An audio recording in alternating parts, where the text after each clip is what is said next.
Welcome to this review of the IBM Model M keyboard. Over the years I've had well over 24 of these, basically the entire M timeline, and I've learned so much more about them since my original review over 2 years ago. So let's kick off with some background history. The Model M is the internal name for the IBM Enhanced Keyboard, which was developed in 1984 during the lifetime of the PC-AT, but is known mostly for its inclusion with the later IBM PS2. Because of this, they sold gazillions of these. A testament to IBM's world-class everything at the time, these extremely high-quality keyboards were the standard by which all other keyboards were measured back in the day, and arguably they still should. The Model M is possibly the most well-known and most influential keyboard of all time, and it remains a timeless classic even to this day. While the computers they came with are now either dead or horribly obsolete, the Model M has endured, and in fact is still a relevant keyboard, with many that are still in use all over the globe. He was responsible for the modern 101 key layout, which it introduced more than 30 years ago, and which, apart from the inclusion of Windows keys, is still the standard layout for keyboards. Basically, the Model M's layout is second only to QWERTY in terms of impactful keyboard innovations. In fact, the layout is one of the key advantages it has over its predecessors as well, the Models F. These were even more high quality than the Model M in several regards, but they all suffer from one flaw. The layouts on all of them are quite weird. I think kids born in the last 5 years might not even recognize them as keyboards. But the Model M's classic 101 key layout will not become outdated anytime soon, I'm sure. This keyboard endured for so long that there were countless variations made over the years. Apart from localized versions for all kinds of countries, there was the space-saving keyboard, commonly known as the SSK, which omits the numpad, industrial versions with grey paint schemes to mask dirt smudges, the later M2, which was a smaller, lighter and cost-saving alternative, the M5 with an integrated trackball, the M13 with a TrackPoint 2 Eraserhead pointing stick, the terminal 122 key model, often nicknamed the M122, and the M15 split ergo model, which is often considered the holy grail of Model M keyboards and which generally sells for close to or even well over $1,000 for some reason. They were mainly made in 3 different locations. The Lexington plant in Kentucky made the boards for the North American market, the Greenock plant in Scotland handled most of Europe, and the Guadalajara plant in Mexico handled most of the rest of the market. In Asia, the market was mainly taken up by Japanese PCs, but the systems IBM did sell in Asia were usually fitted with keyboards outsourced to Alps Electric instead, who fit a wide variety of switches in them, including SKCC, SKCL, SKCM, Alps Plate Spring and Alps Buckling Spring. Although the build quality has changed over the years and from plant to plant, with the older ones being sturdier and heavier, even the youngest Models M are still powerhouses you shouldn't fuck around with. The case is tough plastic, and it's basically the other major advantage of the M over the F.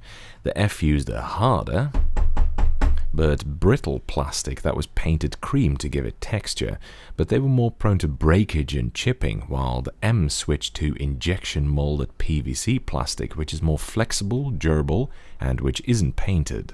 The PVC cases also don't yellow with age, unlike the ABS cases used on most competitors' keyboards.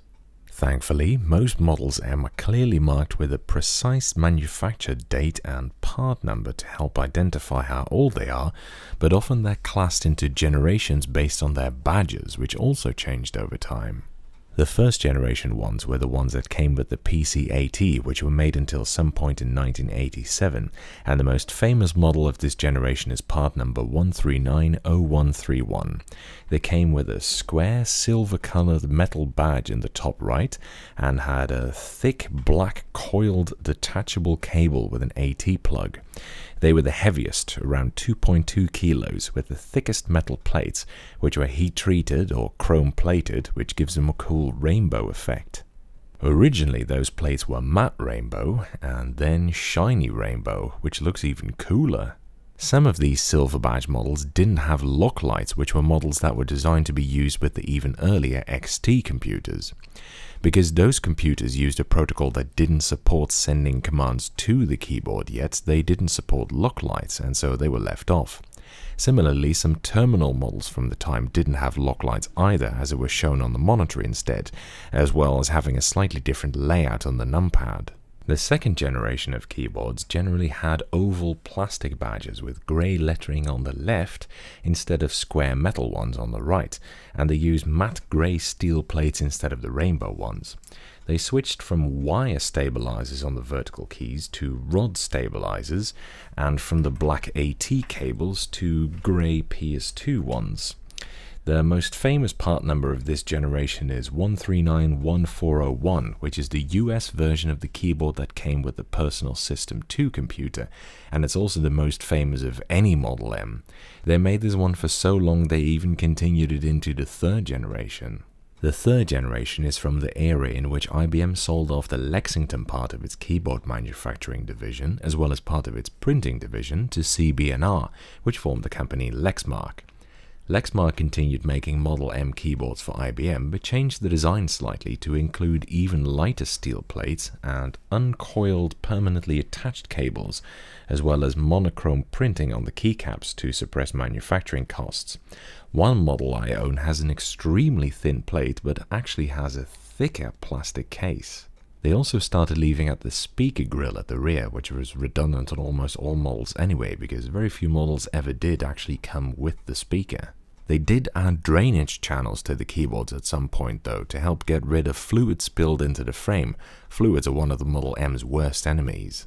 The logo badge was also changed to have blue instead of grey lettering, and the part numbers often started with a number, then a 2 and then a letter, for example part number 42H1292, which is one of the last and most well-known ones. After this, in 1996, when the market for mechanical keyboards started collapsing under pressure of the rubber dome menace, Lexmark decided it could no longer sustain the manufacture of these expensive keyboards.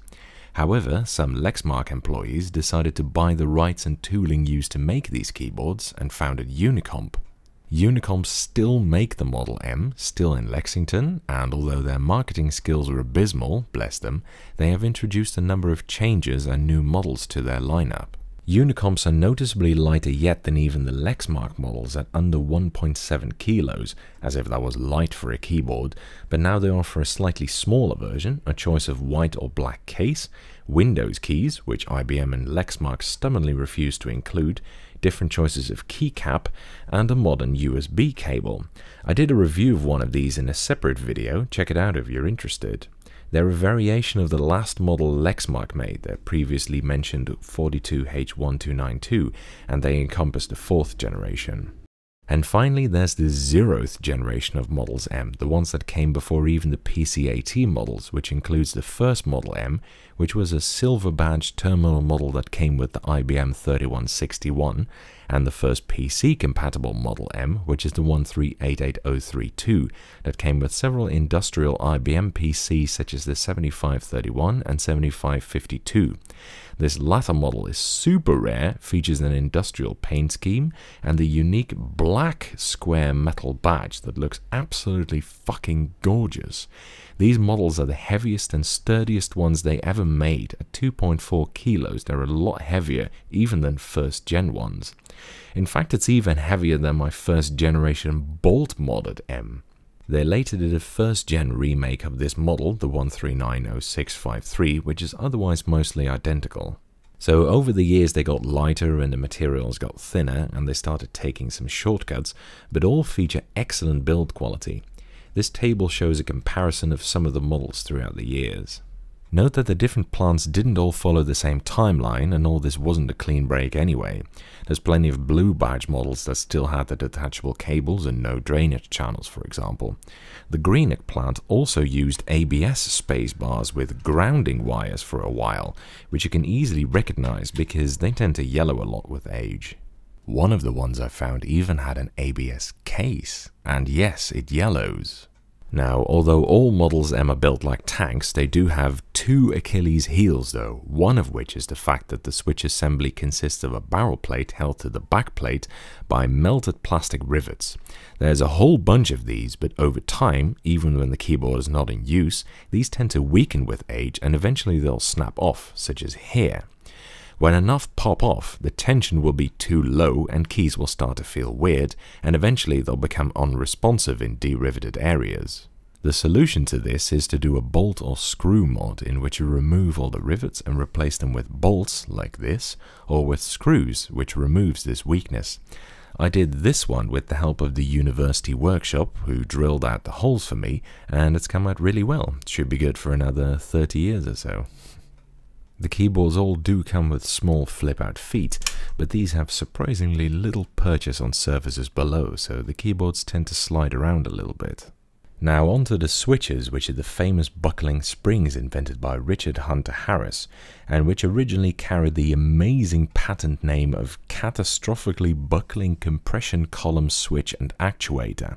They consist of a flipper attached to a long coil spring, which is kept at an angle by a pip in the top of the keycap. When pressure is put on this pre-angled spring, it eventually buckles, which tilts this flipper, or rocker as IBM calls it, and this in turn presses down on a set of membranes, which closes a circuit and alerts the keyboard to a switch being pressed. It's a cheaper redesign of the capacitive buckling springs used on the earlier Model F, which used much bigger flippers made up of a capacitive plastic, and which sat above a printed circuit board instead of a set of membranes. Yes, that's right, the Model M is a membrane keyboard, and every time I mention this I get tons of comments from people who aren't aware of this, presumably because they assume that membrane keyboards are the same as a rubber dome keyboard, which of course this isn't. This misconception is so widespread that until I corrected it recently, even the Wikipedia page on the Model M mentioned that the buckling spring switch was, quote-unquote, better than membrane designs. This does mean that unlike the Model F, on which you can press as many keys as you want at the same time, the Model M is limited to 2 key rollover, and because buckling springs have a rather large hysteresis, it's not the best ever board for gaming. It was designed to be an optimal typing experience after all. Also, the membrane introduces the other Achilles heel: membrane keyboards don't like water. The assembly is fairly well protected from it, but if water does get inside the assembly, you're kind of screwed, as it will fuck up the keyboard, and water inside can't really escape the membranes, so you have to take everything apart and do a bolt mod to restore it. Still, the sound is a bit less pingy than on a Model F.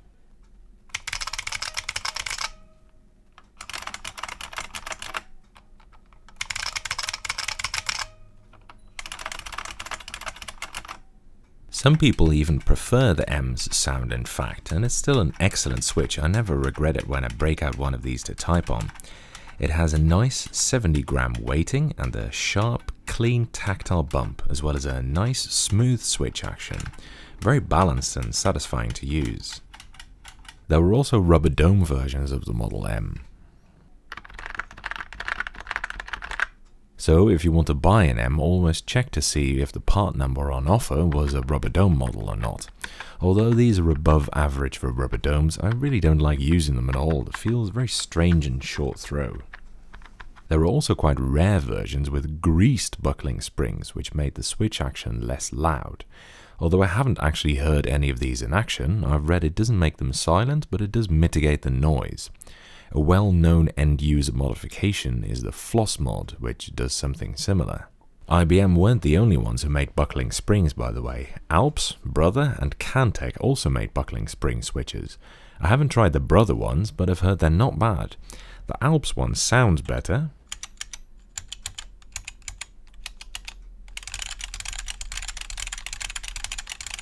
but it doesn't feel as refined, and the Syncan ones are pretty disappointing. The keycaps have changed over the years, but right from the first ones to the ones Unicomp still make, they're made out of thick PBT and have dye-sublimed printing, which makes them extremely resilient. PBT doesn't yellow with age like ABS does, and it takes much longer for the keycaps to lose their texture. Dye sublimation is nearly impossible to wear off, but unlike double-shot lettering, over time the dye can diffuse or degrade, which leads to blurred or bleached caps, although this takes decades and happens only sometimes. Presumably because of slow degradation of the tooling used to make and print these, the older keyboards are said to have sharper lettering than modern ones do, which appear more fuzzy and misaligned, and over time, in order to save costs, they removed the double die-sub caps on the numpad, which were originally black and blue and then black and greyish pink, in favour of just all black printing at some point. Regardless of when they were made, they're still excellent and extremely durable keycaps, and definitely among the best keycaps that are still being made today. Even the spacebars were generally PBT, and that's quite rare. Most Models M had the famous two-part detachable keycaps, which IBM seemed to have introduced to make layout customization and key swapping easier, and possibly also cut manufacturing costs. These were introduced on terminal keyboards, and you could buy all kinds of kits with special keys that you could swap onto your keyboards to customize them. Some M's did come with single-part keycaps though, and in fact some people actually prefer them. A fairly unique feature of these buckling springs keyboards is that the keycap profile is uniform, but the keyboard profile is sculpted. In other words, the keycaps all appear the same when viewed from the side, but on the keyboards the keycaps curve in toward the middle, which makes it easier and more ergonomic to type on. This is by virtue of the unique curved assembly that IBM used, which goes back as far as the Model F XT. By contrast, most keyboards use sculpted keycaps instead, which means they look different depending on what row they're on. Typically the ones in the middle are much shorter and flatter than the ones at the top and bottom. The advantage of the IBM method is that you can take almost any keycap and stick it almost anywhere else without it clashing with the profile of the other keycaps in the row, making most of the caps fully interchangeable while still retaining an overall sculpted profile. It's a genius stroke of design and doubtlessly an expensive one, but it's the best of both worlds. So overall, what can I say? It's a Model M, it's one of the best keyboards ever made. There's better boards for gaming, but it's still quite serviceable for that, and for typing it's absolutely outstanding. Built like a tank, excellent switches, outstanding keycaps, and a classic, timeless design. What more could you want? The older ones are better built and have cooler badges, so if nothing but the best will do, you'll get one of the square badge ones, or a Model F. But honestly, the newer ones are almost just as good. They're still outstanding keyboards. You can regularly find these on eBay because they're so common, but do make sure to check the part number to see if it's not a rubber dome or terminal model. That's it for this review. Thank you for watching. I hope you enjoyed it. And following is a typing demonstration of me typing on this keyboard. Note that I'll be on holiday as of today, so there won't be any reviews for the next 2 weeks, but servers will be resumed as usual after that.